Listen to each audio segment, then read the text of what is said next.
at 9:15. You'll be able to go down to the wrestling room and have them set up in there to do photos for about 20 minutes. If there is anything, I'll be over there to help with setting up the interviews and everything with the student athletes. We do have a few student athletes that will not be there due to class conflicts with Rose Cassiope, JC Fuller, Emily and Bree Gonzalez, Rianne Murphy, and then Nyla Valencia. Everyone else should be available. But yeah, with that, we'll go into Clarissa's opening statement, and then we'll go straight into questions. All right, good morning, and thank you for coming this morning. I'm excited for the season.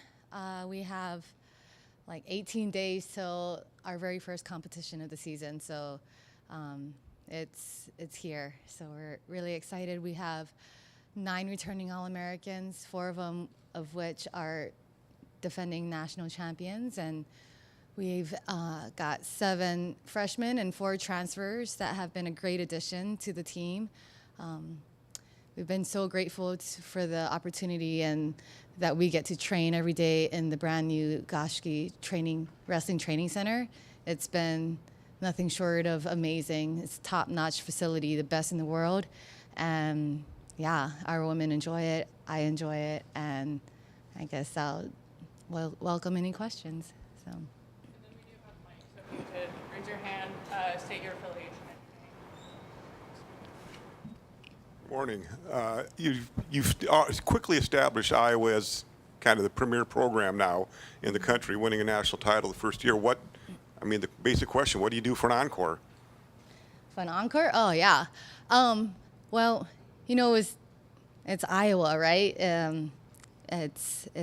I'm grateful, we're grateful that Iowa has women's wrestling, and encore is, how can we continue to get better and do the same, I think nothing really changes in that regards is, I really try to have our women not think about the outcome. Yes, we want to win. That's definitely the goal. That's what we talk about is winning those matches at national duels, national championships. But at the end of the day, let's just get better at wrestling. So. Not every day that you bring in an Olympic medalist. Mm-hmm. What has Kennedy added to the room, and what was the process of kind of getting her here? Kennedy's awesome. Like I said, it's Iowa. She's always wanted, her and her sister were the first to come on a recruiting trip, right? And in the landscape of women's wrestling, how it's emerging sport, she went a different route for her first 2 years. She went to Arizona State. They don't have collegiate wrestling for women's wrestling. So she did the club route, and she really wanted to be part of a program, part of a women's team. She really liked watching what was going on here. And so that process was very, I don't know, it's, I wouldn't say easy, but it was easy in some regards. She's been great, she's been part of the team and got to know new people on the team that maybe she didn't know. She's been teammates with a few of our women that's already on the team. Reese Laramendi and Ava Bayless, they came from Wyoming Seminary together. And so it's been great, having her in the room. Mm-hmm. Eli McCowan, Des Moines Register. Last year, one of the things that I asked about at Media Day was last year you come into the program and it's you didn't have that person that had been in the program for 4 or 5 years as a brand new thing to be hey, this is where you go to this or to go do that, or have that leader in the room. And kind of talked about last year needing that next leader, who were those people going to be. But last year seemed like it was a collective effort from the group, and that it was a tight-knit group, and there maybe wasn't one person or 2 people. It was a collection. So what does that do for your program when you have a collection of people that kind of lead the charge more or less, and it's more of a unit rather than one person? That's a great question, Eli. I think really the first group who are currently juniors have really embraced this opportunity and now in their 3rd year to lead, our newcomers. I mean, we got 11 newcomers, and they've done a great job, wrapping their arms around the newcomers and bringing them along and showing them the way. The things that they had to figure out and learn for themselves. They're now being able to offer like advice on like tutors and, you know, like who to reach out to and all the little things that I don't know about, you know, and as being a student athlete. But yeah, I think that, you know, when you have more leaders that see themselves not bigger than anyone else, it drives the whole program forward together, and it's a nice thing to watch. So I guess just on the flip side of that question, you have a bunch of new freshmen coming in this year, and a lot of them I know throughout the year are talking with you guys, the coaching staff. Like there's a lot of them you put on a 5-year plan. Like you're going to be here for a bit to go through that process. But what have been your impressions of the freshmen so far, and who's kind of stood out amongst that group? Oh man, the freshmen are hungry. I definitely feel like they know our team, like who the upperclassmen are, or the sophomores and juniors, and they knew that coming in, and they wanted to be a part of a program where iron sharpens iron. You know, they wanted to be a part of the program regardless if they were the starter or not, but they weren't going to sit back. You know, they want to be the starter, you know, so they want to challenge, you know, knowing, you know, we've had 6 national champs and 12 All-Americans at that time, you know, so it just levels up our, you know, our room really, and just challenges each other on a daily basis. So. Jake Olson, Daily Iowan. You were talking about the earlier recruits that you've gotten in and the new faces that you've brought to the program, some of them being very, very regarded across the country. What does that say about you and the culture you've already brought to Iowa just 1 year in? Say it again, sorry. With all the new transfers and high recruits, what does that say about the culture that you've already established at Iowa with getting so many high recognized talent to come here after 1 year of establishing it? Oh, I think, you know, I think they want to be a part of something bigger than themselves, you know, and I thank the community and the fans and the supporters of the program, because, you know, our women do feel like they are fighting for something bigger, you know, and I think the new people, the transfers and the freshmen, they want to be a part of that, so. Mm-hmm. John Steppe with the Gazette again. It seems like Lily left with somebody that we saw a lot of improvement from last year. Kind of how have you seen her continue to improve since then? Oh man, Lily is great, and she continues to improve because she wants to improve, right? She's that young woman that is just eager to learn, eager to grow, whether it's technically, tactically, mentally, emotionally, all of it, right? Just the conversations, and she's just going to continue to get better. You know, she's now in a room with, you know, training with Macy Kilty on a consistent basis. You know, when you get an opportunity to wrestle with a world senior silver medalist, it's like you have no choice but to learn and grow. So. Mm-hmm. Tanner Lefevre, HawkeyeReport.com. You guys overcame a lot of serious and significant injuries to contributors during and before last season. I was curious, how's the overall health of the roster entering this year, and is there anybody that you expect to be limited or out as you guys start the season in a couple weeks?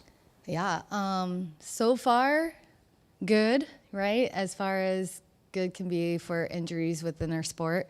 We unfortunately won't have Nyla Valencia again this year. She suffered an injury this summer at a training camp training for U20 Pan Ams. And then Haley Ward is out this year as well. She got injured at national championships, this last college national championships this year. But overall, our team is ready to go, and we're excited. So. Owen Sebring with KGA, and last year, the times you got to be at Carver Hawkeye, I mean, there were so many fans here for you. I know I've seen you getting honored down on the football field. Just how much have you felt the support from this fan base in the university? Because there's a lot of places where a first-year program, maybe first-year women's wrestling, wouldn't get that kind of support. But how much do you feel the Hawkeye fan base in the school has really supported you guys this first year? Best in the world. That's all I gotta say. The best in the world. The fans are amazing. I don't know any other place where over 8,000 people come to watch women's wrestling at our first home dual meet, that, or a quad. That was special. And I continue to hope that people will still come out and continue to support our women. And, and there's a lot of people who didn't know what they were watching in freestyle wrestling, and it was a great opportunity for them to see our women compete at an international rules, different than the men, right? So they're watching having a different experience than a men's duel. But yeah, I think the fans are the greatest right here at Iowa. So. J.R. Ogden from the Gazette. What is the status right now of women's wrestling nationally? And does it really matter if there's a D1 or D2 or NAI next to their name? I think, I don't know if, you're saying, if it doesn't really matter if there's a D1, D2, or D3 next to the name of the institution, are you saying? Or, yeah, I think it just depends on the individual and what you're looking for. I think, personally, it matters for how the sport is growing. I would like to see more D1 programs. I would like to see more D1 programs at the Power 5 or Power 4 conferences, whatever we're saying these days, I'm not sure. But really just opportunity, right? If you meet our women, they are so grateful for the opportunities they get to be able to get prestigious education and high-level training and the support from the community at this level. It's like major differences between D1, and I came from an NAIA school, But yeah, I think it does matter. I would love to see more D1 Power 5 conferences adding women's wrestling, because there are a lot of high-level wrestlers out there across the country, and now with possible roster caps, they're gonna wanna go somewhere where they can get a great education and compete at the highest levels. So. Tanner Lefevre, Hawkeye Report. You guys had a unique experience of bringing in the Ukrainian women's national team this time last year. I was curious, what did you like about how that experience kind of prepared your team for the season? And have you tried to replicate that in any way this year, obviously without the benefit of having the Ukrainians here with you guys? Yeah, absolutely. It was awesome having the Ukrainian women here. I mean, on that team, one of them eventually became an Olympic medalist, bronze medalist, and one made it to the bronze medal round. So that high level, right, opportunity that our women get to get their hands on, right? We don't have to travel overseas to get those international fields. But more importantly, it's the relationships we build with each other, right?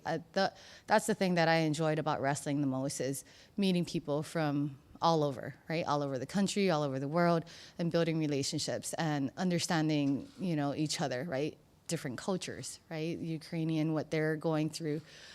It wasn't easy for them, the Ukrainian team, to be here, but they were really grateful to be here. And what I mean was, obviously what's going on back home, is the hard part, of during their time trying to figure out their training plan leading into the Olympics. And I was grateful that they were able to come and stop here in Iowa City and train with our team. Right now, currently, we actually have a Canadian team here training with us this week.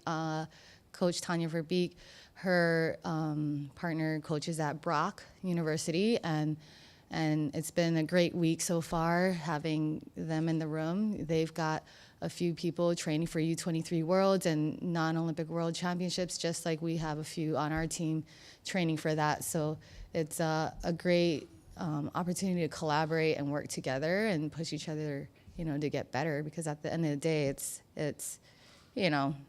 about those experiences and working through those different challenges in different fields. So. What have you seen at 145, where you have Reese coming back as a national champion and now Macy coming in as well, and already Ella there as well? Yeah, no, it's been great, like this is the last year we can have 15 at college nationals. And honestly, it's been great, when Reese was training for the U20 Worlds, Macy and Ella were there in individual practices to help Reese get better or get ready for the U20 World Championships. So it's been great. It's not easy, like how do you continue to elevate the bar is what it is, how do you raise that bar within the room and within and still keep making sure that we're still on one team, right? They've been great. They've been working well together, and I'm excited for the growth of both of them. So. One of the freshmen last year one of the freshmen coming in this year, I should say, Carly Brooks had a really good summer in some of the international and national training tournaments. I guess, what have you seen out of her since she's been on campus, and what you kind of like about her as a wrestler? Oh, she's fun. Like her just athleticism and her agility, and she has a different style that maybe is different than a lot on our team. The way she moves, the way she competes.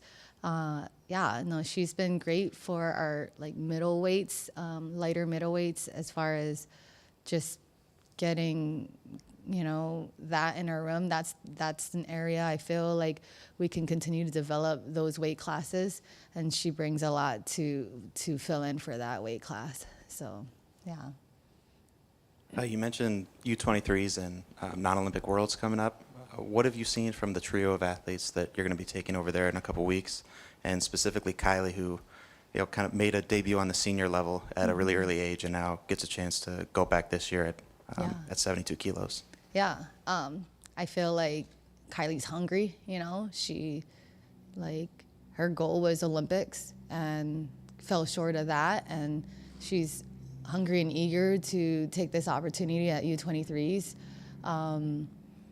Macy Kilty, this is her last opportunity at a U23 World Gold Medal. She took second last year, and so that's on her mission, right? To go get that, be on the top of the podium. And then for Sky Reeland, great experience for her. She represented Team USA this summer at U23 Pan Ams, and having another opportunity to go and compete and get after it at the world level. So excited for all three of them. And it's nice to have Hawkeyes in 3 of the 10 weight classes, at the U23 World. So, yeah. Thank you. And then we'll head over to Goski now. Thank you. Thank you.